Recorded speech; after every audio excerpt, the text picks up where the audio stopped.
has to be in part a referendum on his leadership. Right now, public opinion polls show a majority of Americans disapprove of his handling of foreign policy and the economy. You've got midterm elections coming up. Are you going to get shellacked?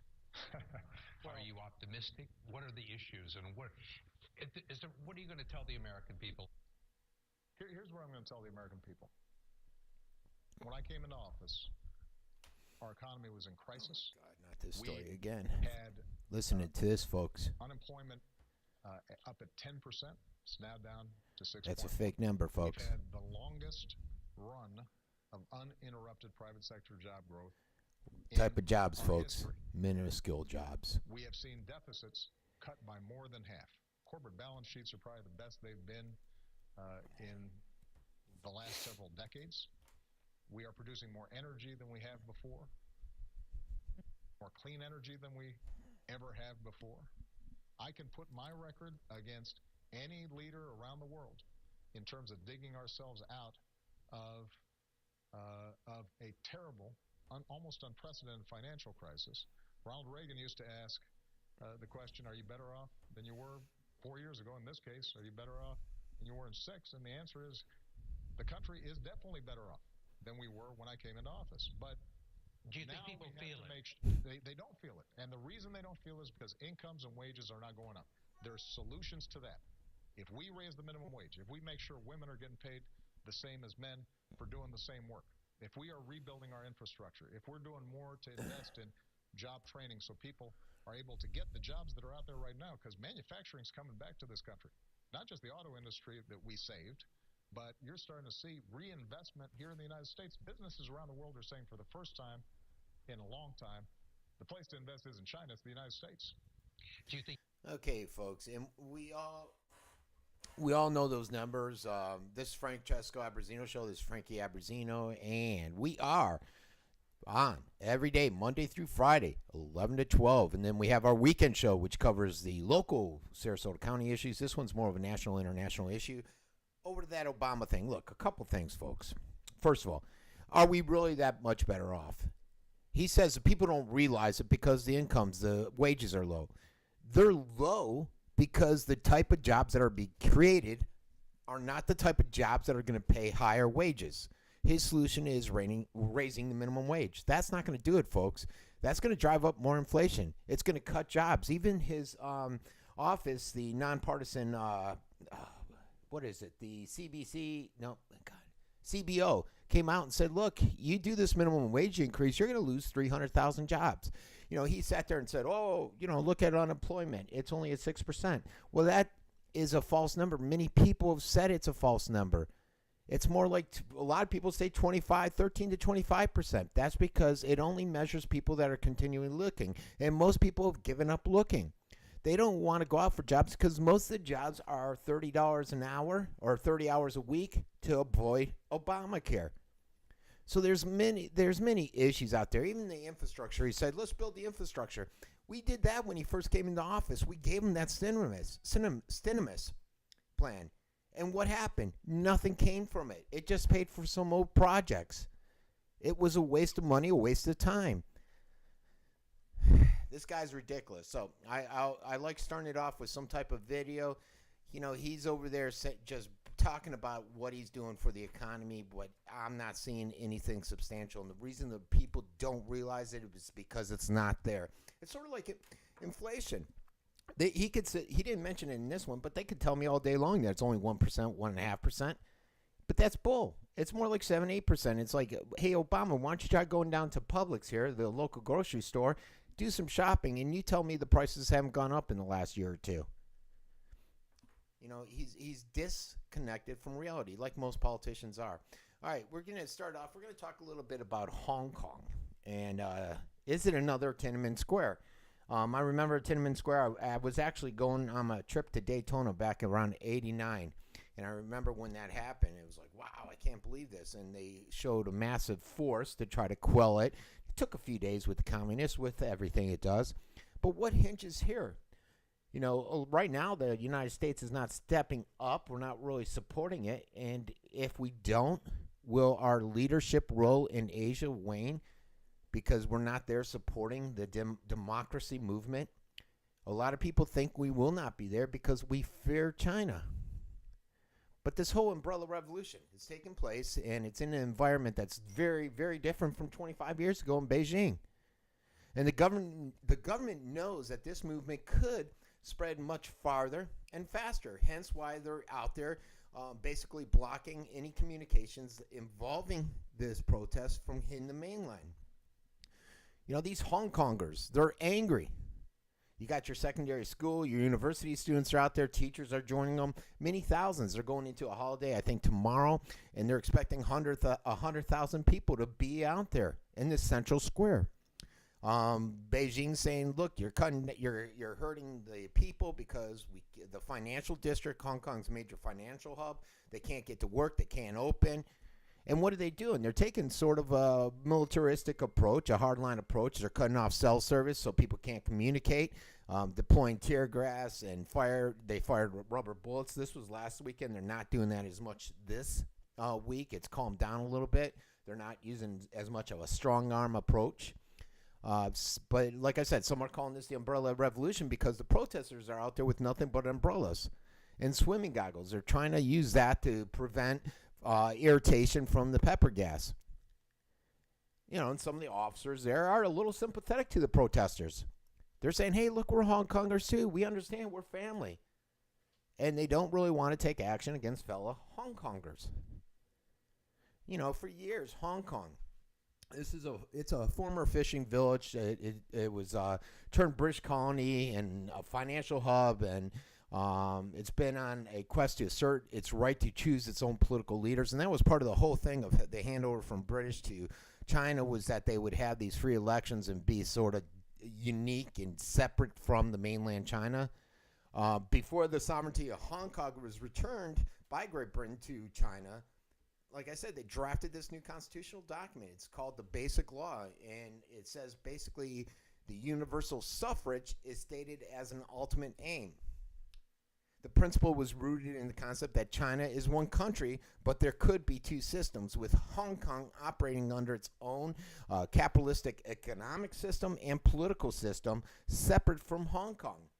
But there's a lot of, it's not exactly clear, a lot of the writing and the lingo language in there. It's a bit hazy. And a lot of Hong Kongers are saying, well, you know what, that's not exactly what it is. And we're going to dictate who's your political leaders are going to be, and a lot of the stuff that Hong Kongers aren't happy about. See, and you got Beijing. They see this massive bureaucracy and the developments in Hong Kong as metastasizing. And it's got shades of what Iran's Ayatollah is called Westification. So you have hackers in there, and they're all going against each other. People are Facebooking, they're Twittering, and they're basically going one-on-one against each other. But Beijing, they're putting their foot down. They have said, look, we'll do this, and they've given a little bit, but they're not giving enough for these protesters.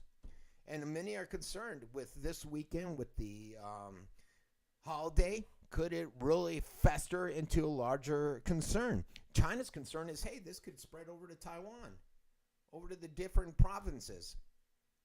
And hence why they've come in and they've blocked internet. You know, they'll sit there and there's certain keywords that they type them in, they won't show up. They're blocking news feeds from going over to Hong Kong that are involved there in Hong Kong from going over to China if they're basically talking about the protest.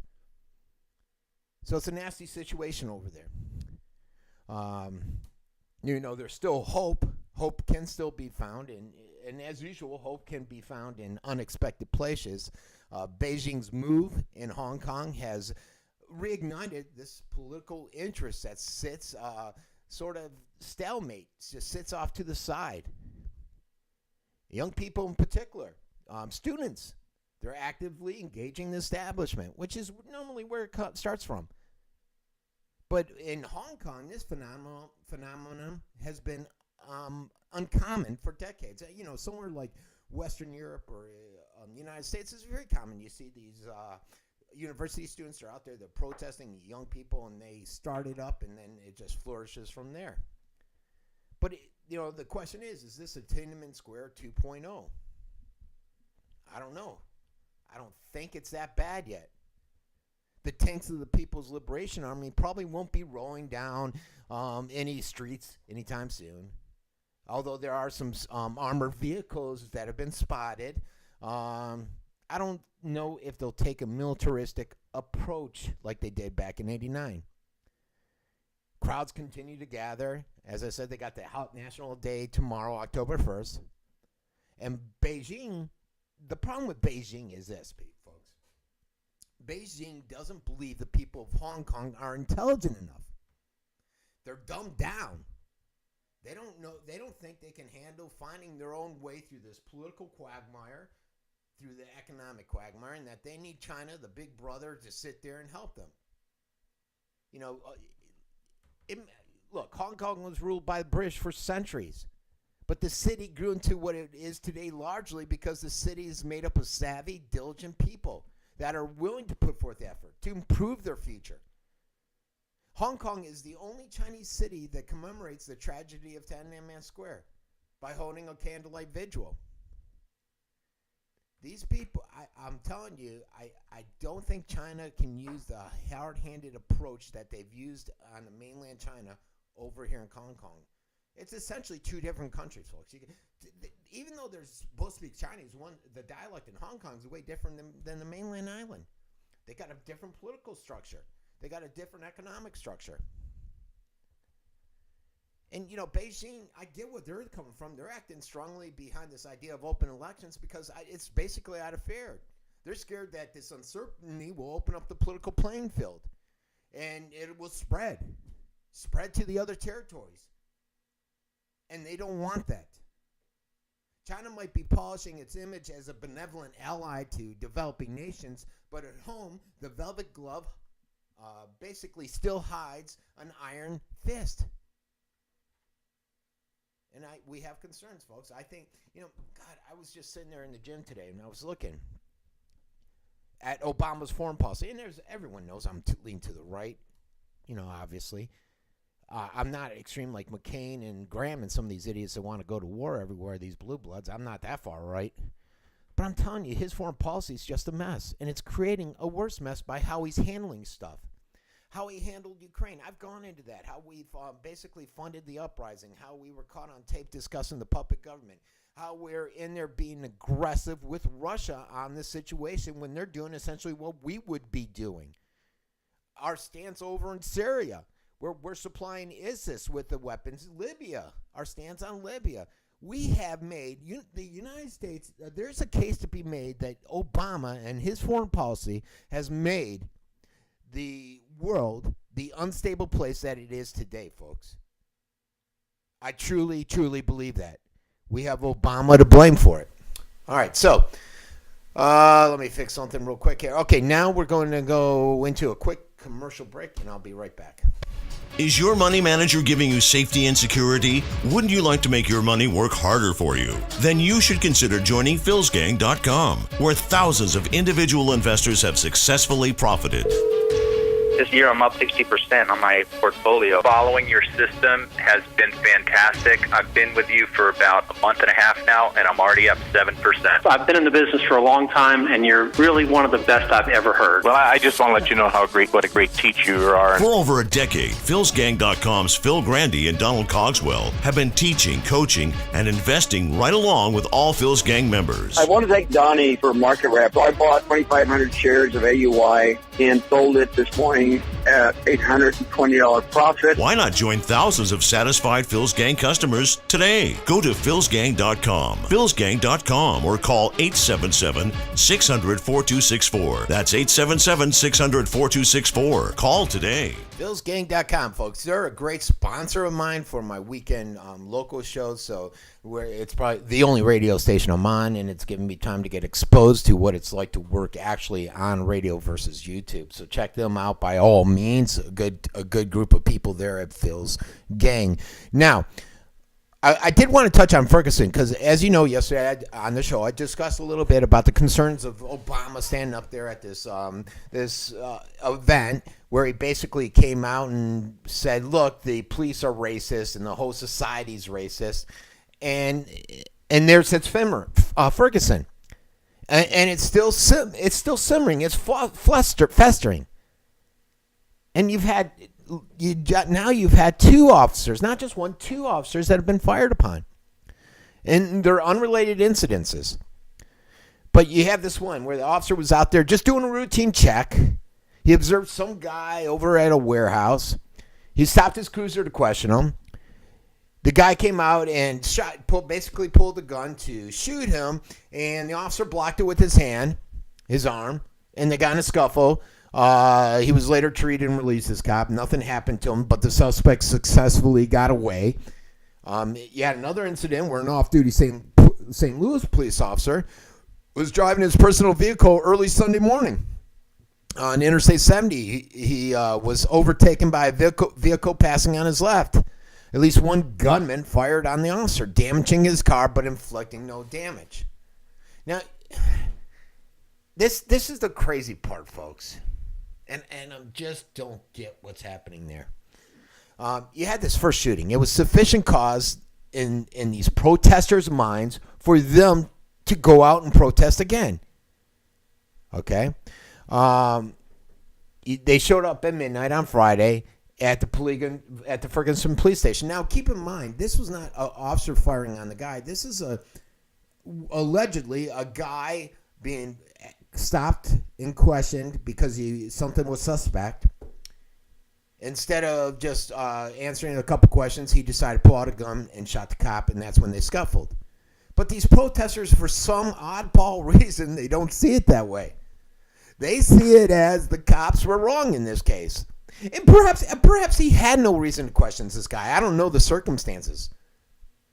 But the guy should not have pulled out a gun and just shot him. So they show up at this police station. They're yelling, "No justice, no peace."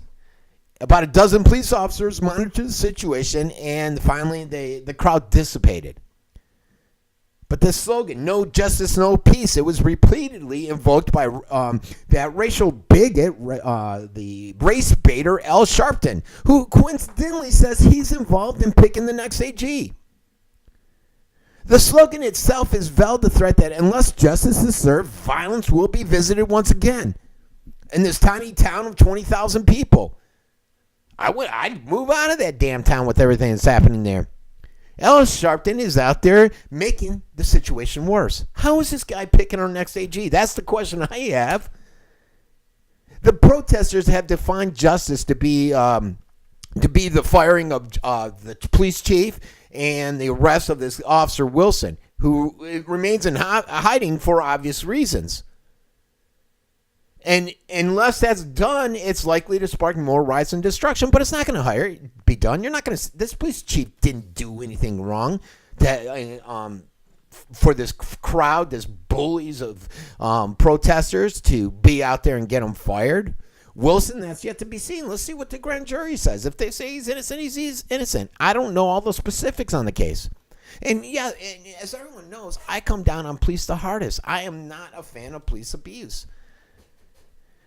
The Justice Department, I didn't like this action, though. Police officers were wearing a bracelet saying, "Hey, I'm Darren Wilson," and basically in support of their fellow officer. And the Justice Department came down and condemned these bracelets and said, "You guys got to get them off." And more, you're just you look at that, you look at the president's speech, you look at things the AG has said, and more, you got to start to wonder which side our government is on. And are they really buying into these bully tactics? You know, so like I said, you got the grand jury. They're out there investigating Wilson. You got the Justice Department. They're out there doing their own investigation. And a lot of people have questioned, well, geez, why are you out there investigating it? Why is it that when the grand jury's out there looking at just a normal case of a white guy shooting a black guy, let's say, it's okay. They do a great job. But when it involves a cop shooting a black guy, the Justice Department doesn't feel that the grand jury process is good enough, and they want to go even further. And you have to question that. Obama, he sees the opportunity this weekend. Like I said, he inserted himself into this situation. When he spoke to the Congressional Black Caucus Foundation, he referred repeatedly to the widespread mistrust of law enforcement that having corrosive effect on our nation. This is our president saying that, folks. That may be the case, but we certainly don't need our president up there saying that. What he added something like, too many young men of color feel targeted by law enforcement, guilty of walking while black, driving while black, judged by stereotypes that fuel fear and resentment and hopelessness. This is our president. He is not leading. He's race baiting. He should not be out there saying this. It may be true. It may not be true. But we don't need the leader of our country out there saying this. And nothing was said, of course, about the beating of Brown. The beating that Brown inflicted upon Wilson. Nobody said anything about that. Nothing was said about to the president about the fact that Wilson has been in hiding over fear of his life from this mob mentality.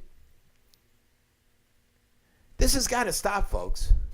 And the president needs to stop being such a race baiter. We'll be right back.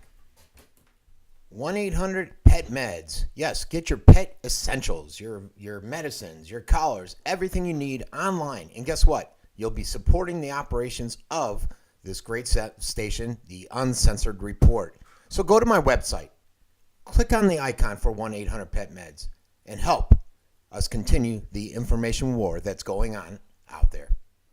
All right, folks, we're back. I did want to touch on just for a second that Muslim convert behind the America's first workplace beheading, which was quite disturbing. And I've been to his Facebook page, quite disturbing information on that page. This guy, Alton Nolan, he basically was a convert to Muslim in jail.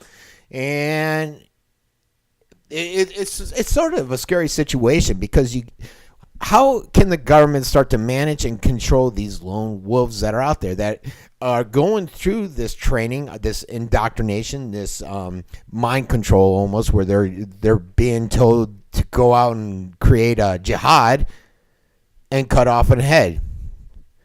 The annals of American violence include countless workplace shootings. You know, I get there's been violence at the workplace. I get that.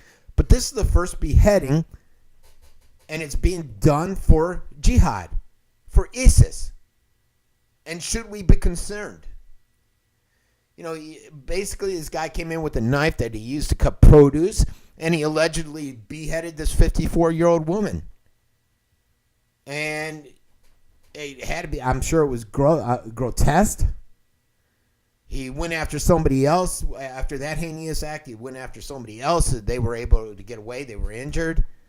Luckily, the CEO there was carrying a gun. He has a concealed weapon permit or a gun permit, which gives greater reason why we need to be armed, why our constitutional rights should not be messed with.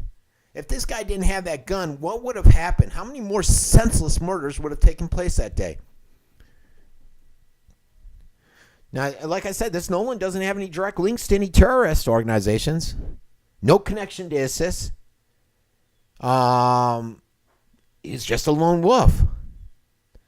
And you know, some people are like, well, we can't call him a lone wolf. That insults wolves. Well, it may do that, but that's what he is. This guy's just another loser that's out there that decided to fight for the jihad by cutting off this poor lady's head. What did she do to deserve this? Hopefully action will be taken against this guy. We cannot continue to have this in our society, folks. And they need to take harsh action to stop any more further copycat actions like this. We'll be right back. Hey, everybody. Have you thought about fluoride, how it's dumbing us down? Why don't you give Fluoride Shield a try? Or how about Survival Shield to help you get the iodine that's been taken out of our salts? Give both of these products a try. Just go to theroguerat.com or the uncensoredreport.com. Click on my shop area and click on the InfoWars icon. It'll give credit to the operation and help us continue to get the message out there. Have a great day. Get some of this great apparel from theroguegrant.com or the Uncensored Report or thevintagescoop.com. We have hats, shirts, coffee mugs. They say educate, inspire, and change. Or for my Scoop fans, it'll say the Vintage Scoop, Sarasota Scoop, etc. Help me with this operation so I can continue to get a fresh perspective on the news out to the masses.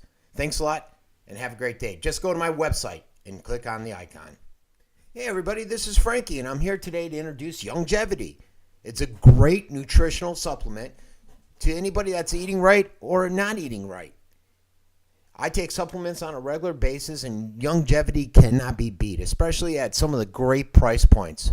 So go to theroguegrant.com or the uncensoredreport.com and click on shop. Go down to Youngevity, click on it, and you'll be helping out the operations of the station so that we can continue to bring you a fresh perspective on alternative news. Youngevity, check it out today. All right, now I want to talk about Syria and ISIS. Right now at this point in time, how can we not discuss Syria and ISIS with everything that's developing there that is continuing to go on there? So we're going to go real quick to this short video of just, you're not going to understand too much of it, but it just shows you some of the emotions of how the people of Syria that are upset with the United States over killing innocent Syrians with these bombings. We'll be right back. Let's go to that. ضد امريكا على هالشيء سوته انه تضرب جبهه النصره وتضرب المدنيين وضربت كفر الريال اللي راح فيها اطفال ونساء. نحن ضد الجبهه، ضد انه تضرب جبهه النصره لانه نحن والجبهه واحد. نحن ضد امريكا، تضرب تضرب داعش، تضرب النظام الاسد، اكبر ارهاب هو الاسد، ما هو الجبهه الارهاب الارهابيين. تضرب القاتل اللي عم يضرب براميل ويعدل الاطفال ويعدل النسوان هو النظام الاسد وداعش. ضد جبهه ونحن وياهم واحد. الله اكبر والله اكبر. الله اكبر.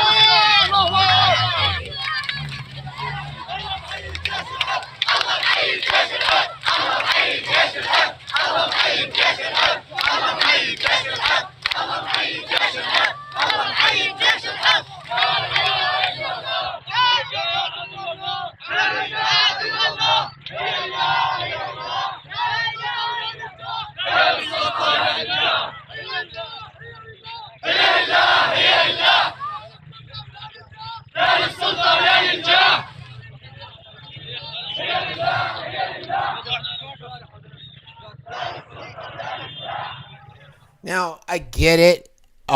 Look, folks, these are innocent folks, and they're caught in this travesty that's going on over in Syria. At first, they were caught in the travesty of having, first there was the Syrian government with their totalitarian approach to handling the government. Then in comes ISIS, al-Nusra, and all these other groups fighting the government. And as they're taking over their towns, if you're not Muslim, they're killing you. We had the oldest Christian ethnic culture there that goes back to the times of Jesus that were all slaughtered. A bunch of them were slaughtered because of these extremist Muslims. In comes America. And they think, okay, maybe America will help. But America's got two game plans. And a lot of people don't realize that because they just listen to what major media is shoving out. America's in there bombing.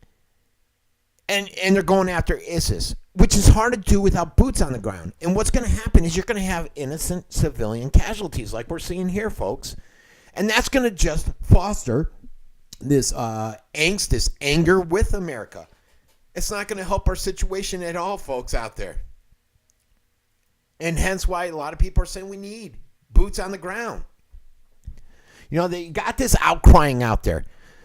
Outcrying after from the residents after the coalition forces conducted this joint drone plane strikes on what they determined to be militant bases. And they killed many civilians.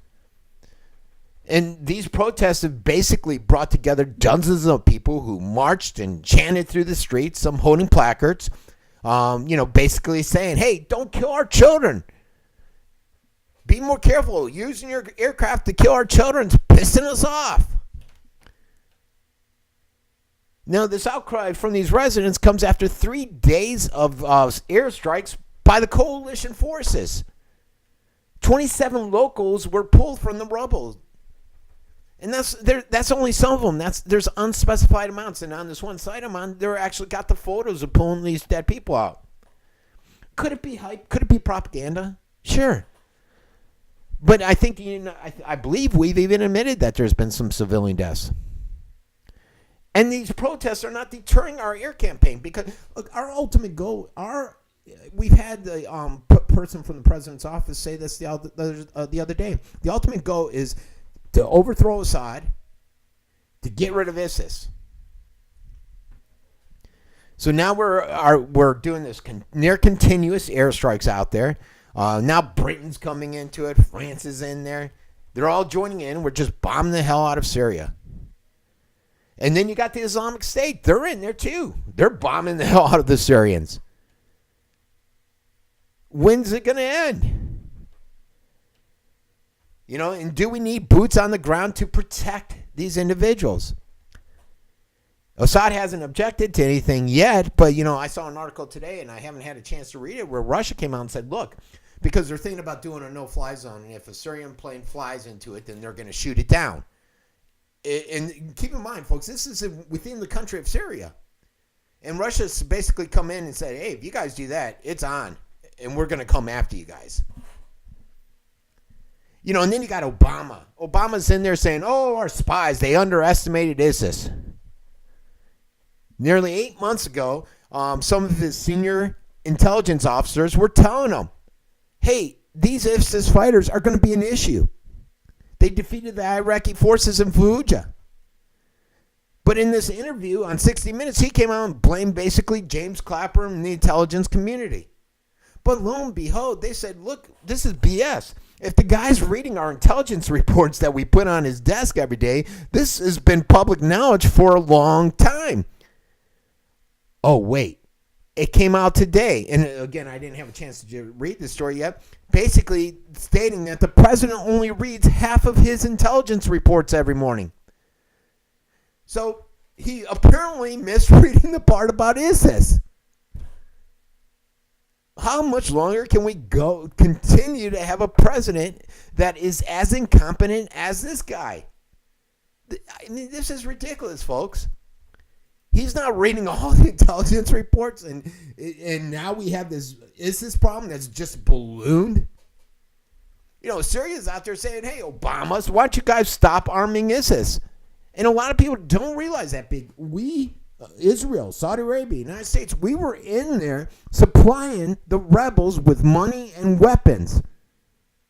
That's basically why we were over in Libya when our ambassador got killed there.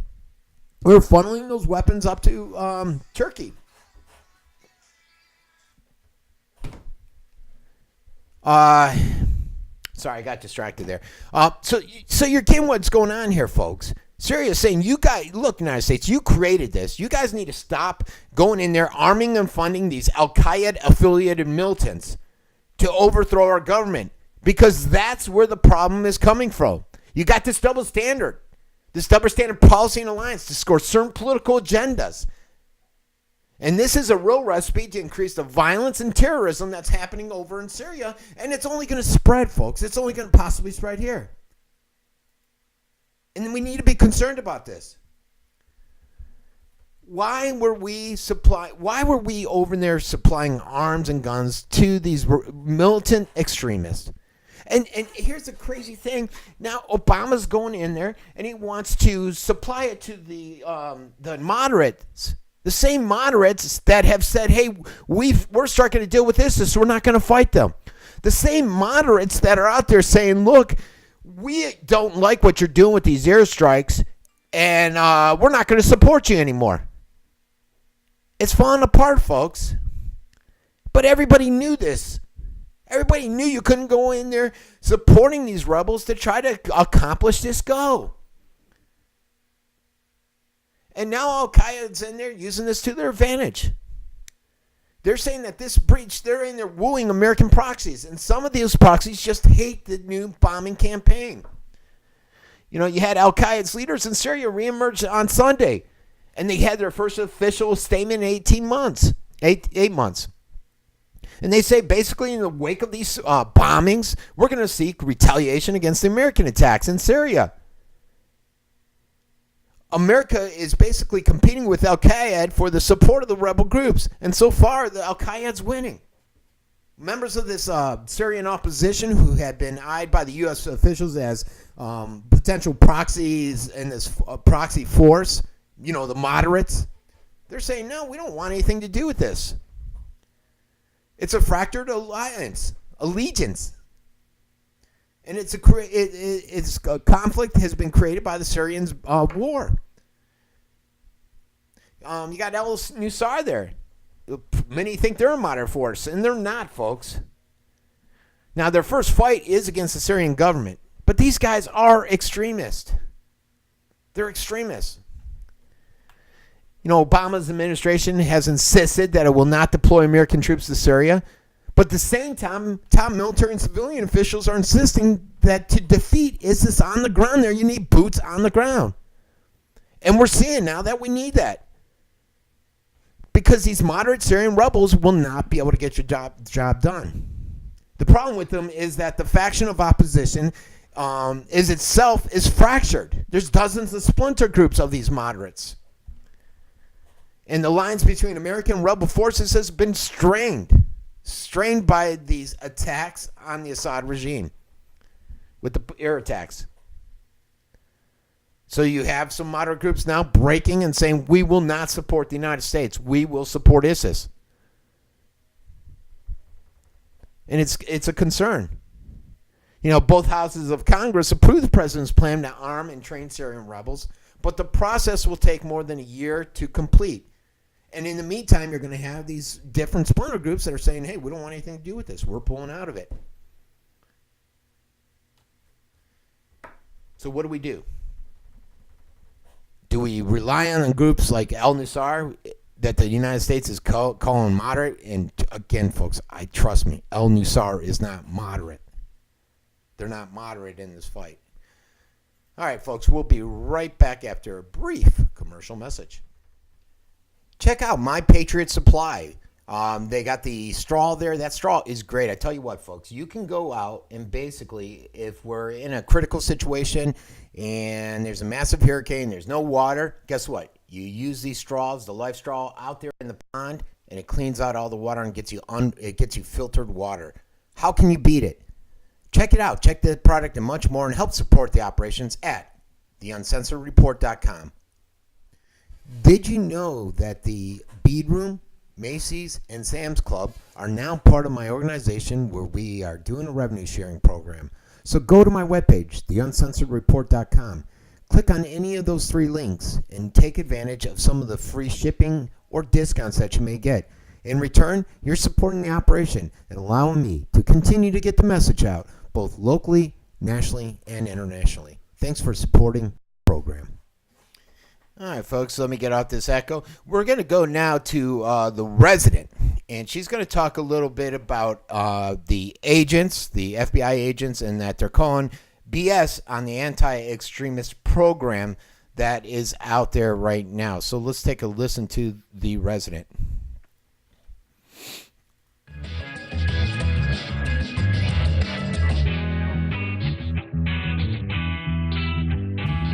Justice Department just announced a new anti-extremist program that's all about the government talking with people in communities at risk of having their citizens be recruited by foreign terrorist organizations.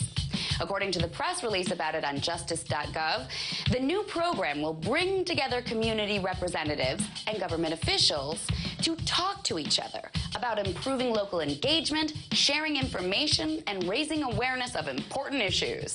That's about as specific as the release gets. But even before this new program has officially begun, the conversation is already stunted. No one's listening already. 2 ex-FBI agents just proved that very nicely in 2 very different news stories. They both called BS on the program, although in 2 very different ways. First, ex-agent Mike German told the Boston Globe that the program unfairly targets people who are critical of the government. He says the program's not about talking with people in the community to come up with an understanding. It's just a fancy way to target people, namely Muslims. German says the program is built on a false premise entirely.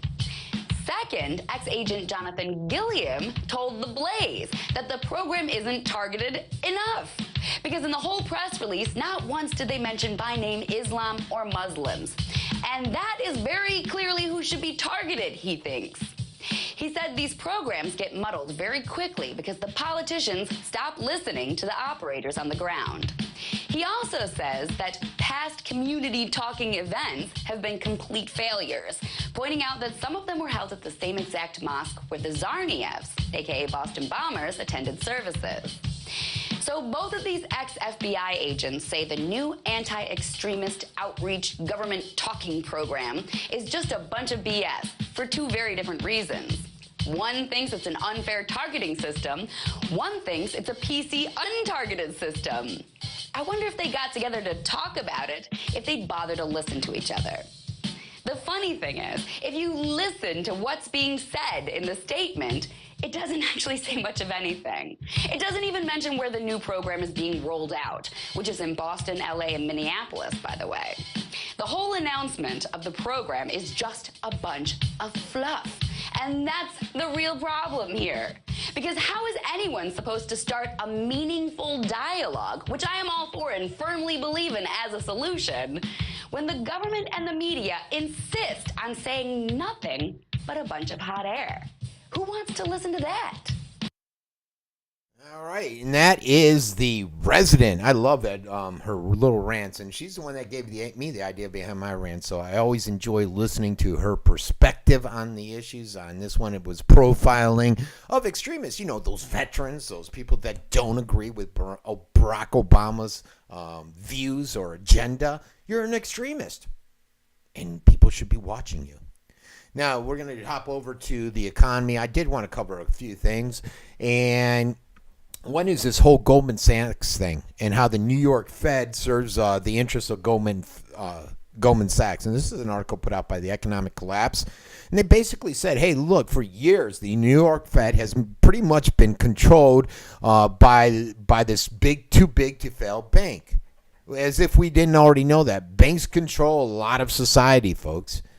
But they had this lady, Carmen Segarra, and she went in undercover and did some audio recordings when she was working at the Fed. And the 46 hours of meetings and conversations that were recorded, they're calling it the Ray Rice video for the financial sector, are explosive. They have explosive content. What you see on these recordings reveals that our regulators are deeply afraid to do anything that will harm or embarrass Goldman Sachs. You had a recent Bloomberg article that came out. It became common practice for regulators to leave their government jobs to go out to these Goldman Sachs for the nice paydays. And with that in mind, they don't want to upset the apple cart or upset their chances of getting those jobs while at the Fed. So they take a light approach with Goldman. And this young lady caught it all on tape, but she really basically just brought to the forefront what many of us already suspected. Now the Fed says, we categorically deny this. This is not happening, which of course they're going to do. But hey, it's on, the evidence is on audio, folks. She has audio recordings. So what is there to deny? And sadly, this is not likely to change anytime soon. Employees up there at that New York Fed will continue to want to get hired by these big banks, and they'll continue with the actions that they're taking. And the big banks will continue to get their way. But somebody needs to do something. When the derivative crisis strikes, some of these too big to fail banks are going to go down. They're going to go down hard. And when they go down hard, we're going down hard. When Wall Street collapsed, it's going to plunge the entire U.S. economy, the world economy, into a complete and utter nightmare. You got these wolves that are guarding the hen house. The big banks are going absolutely wild.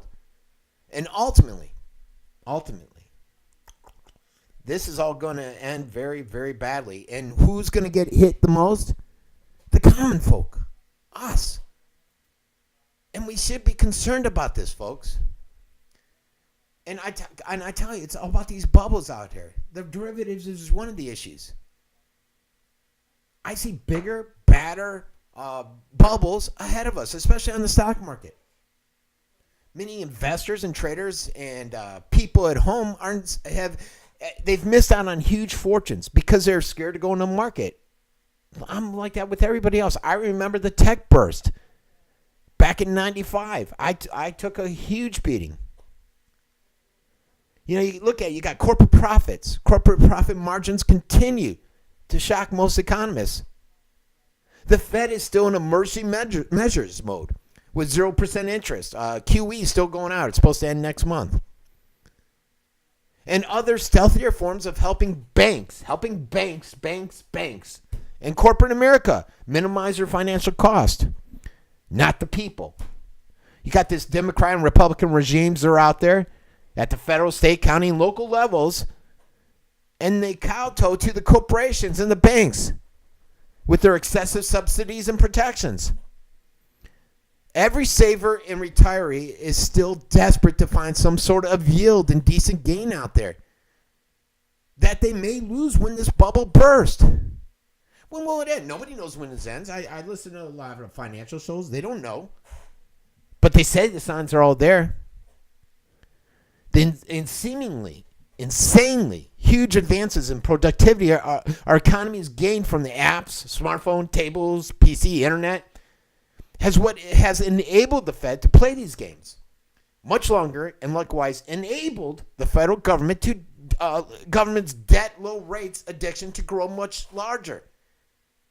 And it continues for the foreseeable future. They can't raise those rates, folks.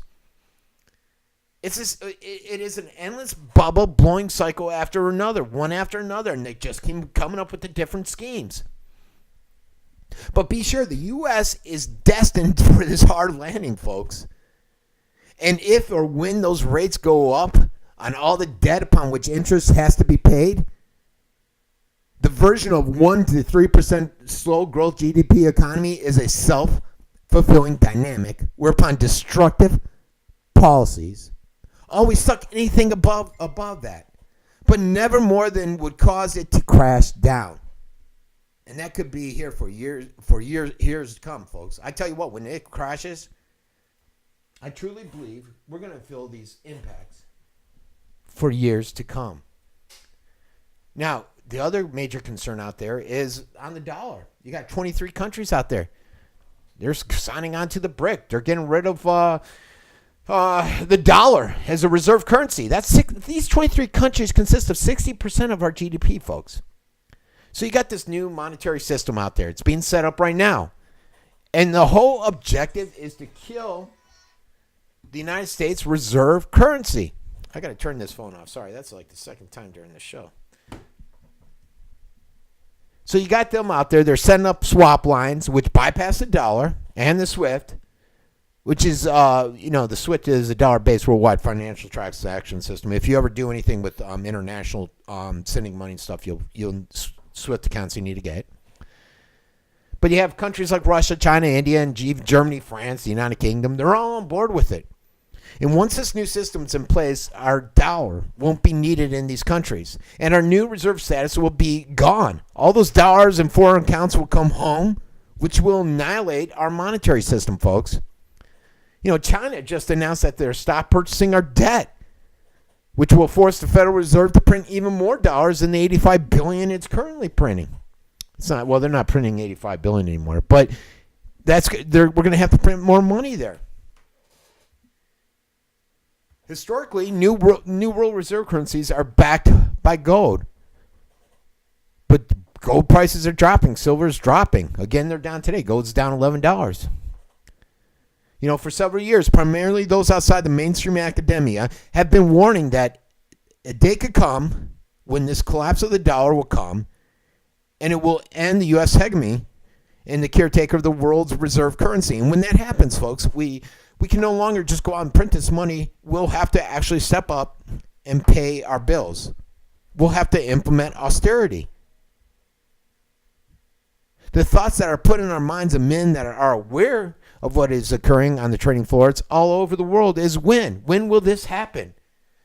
What are the signs that we should expect that this sham economy is over? But I'm here to tell you, folks, the biggest sign is when those that trade the dollar to acquire goods no longer want our worthless piece of paper. They no longer want the U.S. bullying policies. And that day is upon us. You saw it just with recently, a couple months ago, with Russia-China OPEC deal. Right now, we have Saudi Arabia that's helping us.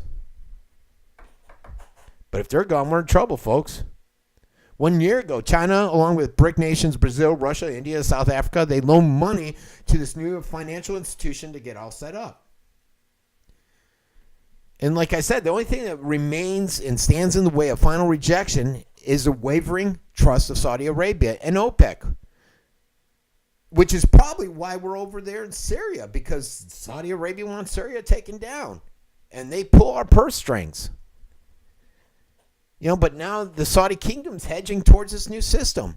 What will that do to us? The petrodollar. So basically, what started last September is an agreement between Russia and China that ended the dollar's stranglehold over oil and how it's purchased. The past 14 months have been a momentous rush towards setting up new infrastructure to replace the dollar and get the United States off their backs. 23 countries, folks, including those from BRIC nations and the Eurozone, are preparing for this new reserve currency exchange. And we, as Americans, we should be concerned. I'll be right back after this message.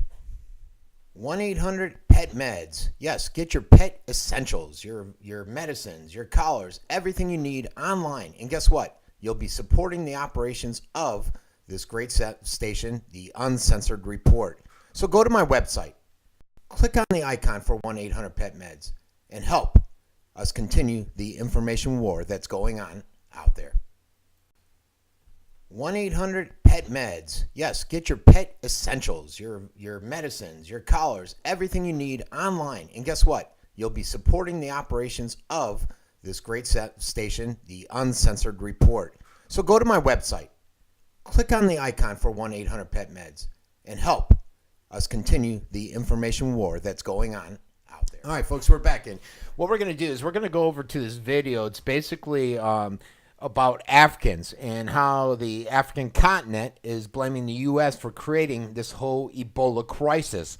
And it's due to some past historical issues, and we're going to listen to this report. It says 6 minutes on there. If you see, it's actually only like 4 minutes, and I'll be right back after we listen to it. Let me get it started. 1.4 million new cases of Ebola by January if the condition isn't controlled. The U.S., of course, has sent troops to the region to try and contain this disease. Some outlets are reporting that up to 2 million people are being quarantined. And of course, we've said that they're there to not only help mitigate this and quarantine and set up these medical facilities, but also military bases. Well, things just got a whole lot more difficult. Liberia's largest newspaper has come out accusing the U.S. of manufacturing Ebola and the AIDS virus. This article was written by Dr. Cyril Broderick, and Broderick addresses this letter to Dear World citizens. Broderick mentions that because of the widespread loss of life, fear, physiological trauma, and despair among Liberians and other West African citizens, it is incumbent that I make a contribution to the resolution of this devastating situation, which may continue to recur if it is not properly and adequately confronted. Broderick goes on to address the situation in 5 points, pointing out first, Ebola is a genetically modified organism, a GMO. And Broderick quotes a text from an article called Emerging Viruses, AIDS and Ebola, Nature, Accident, or Intentional, and points out how in the early 1970s, the war was between countries that hosted the KGB and the CIA, and that the manufacture of AIDS-like viruses was clearly directed at the other.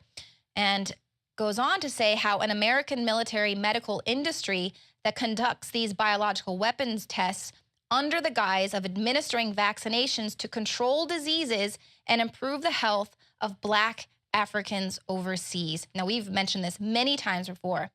It goes on to mention and point out all of the secret testing that's taking place in Africa, quoting John Rappaport's August 2nd article titled, West Africa, What Are U.S. Biological Warfare Researchers Doing in the Ebola Zone? They point out all the sites around Africa and in West Africa that have been set up for testing these emergency diseases, especially Ebola.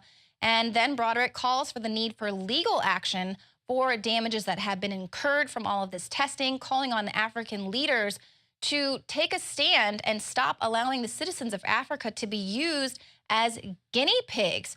So is this far-fetched? Here we have the largest newspaper in Liberia coming out and saying this, quoting these articles, giving you examples of bases that have been set up where they're conducting these tests. We know that the government, under the control of the globalists, has time and again conducted these experiments on minorities. There's the Tuskegee syphilis experiment. We know that they have run mass-scale sterilization campaigns via vaccination on women and children in South and Central America and Mexico. And of course, we get into it extensively in Endgame about race-specific bioweapons. Here's a clip. The elite have left a massive wave of destruction behind them as they cold-bloodedly experiment on civilian populations as if we are lab rats. A string of congressional investigations has uncovered more than 20,000 secret tests that were carried out against the American people between 1910 and 2000. One well-known eugenics study, the Tuskegee Syphilis Project, killed hundreds of blacks and spanned 40 years until whistleblowers exposed it in 1972. In December of 1974, the U.S. government made third world population reduction a central national security issue. The operation plan, titled National Security Study Memorandum 200, was simply a regurgitation of the British Commission on Population, created by King George VI of England in 1944, which openly stated that populous third world nations posed a threat to the international elite's monopoly of global power. The Kissinger-authored U.S. plan targeted 13 key countries where massive population reduction was called for. Kissinger recommended that IMF and World Bank loans be given on condition that nations initiate aggressive population control programs, such as sterilization. Draft copy of the United Nations Global Biodiversity Assessment, it states very clearly that we must reduce the human population from what's current level of about 6 billion people down to about 1 billion people. In the 1970s, South Africa developed race-specific bioweapons to target blacks and Asians, and then subsequently sold the technology to Israel in the mid-1980s.